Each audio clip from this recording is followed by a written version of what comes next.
Bah, j'ai l'impression qu'il a pas compris. Il a pas compris les 2 journées de grève, massives, le 10 septembre, le 18 septembre. Mmh. Il a pas compris que l'ultimatum, bah, c'était pas un vain mot et qu'on attendait vraiment des réponses, en fait, ce matin de sa part avec des mesures, concrètes, Mmh. annoncées et là, il nous dit ce soir, en fait: «On va rediscuter encore une fois, on va Ouais. Donc vous n'irez pas? ben, non, Ah, vous là, n'irez pas? nous avons appelé à une journée de grève le 2 octobre. Ouais. Parce que simplement, voilà, s'il ne comprend pas, une fois, on recommencera, cette mobilisation. Donc vous dites: «Terminé, on n'y va pas». Alors je voudrais juste lister très rapidement ce que vous réclamiez au Premier ministre et savoir Ouais. ce qu'il vous a dit ce matin. L'abrogation de la réforme des retraites, qu'est-ce qu'il vous répond?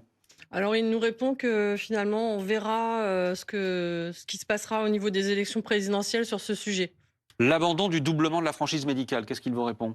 Oui, c'est pas enfin il faut voir avec d'autres sujets, voilà, ça se compense avec d'autres choses, donc pas de réponse claire. L'abandon de la suppression de 3 000 postes de fonctionnaires. Bah, là, on bouge pas, on touche pas, surtout à la fonction publique, au ministère, régalien. Donc le Premier ministre, ce matin, devant vous, ne s'engage sur rien, sauf qu'on comprend qu'il donnera ses pistes demain. Il y aura une interview qui paraîtra sans doute demain.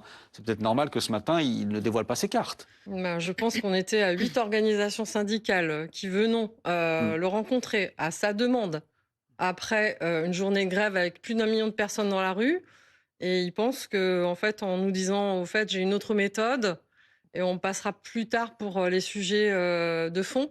Hmm. Je pense qu'il y a vraiment, vraiment un gros souci parce que, là, il y a une incompréhension, enfin, c'est même pas une incompréhension, il y a vraiment ne pas avoir compris, l'urgence sociale et le niveau de colère sociale dans ce pays.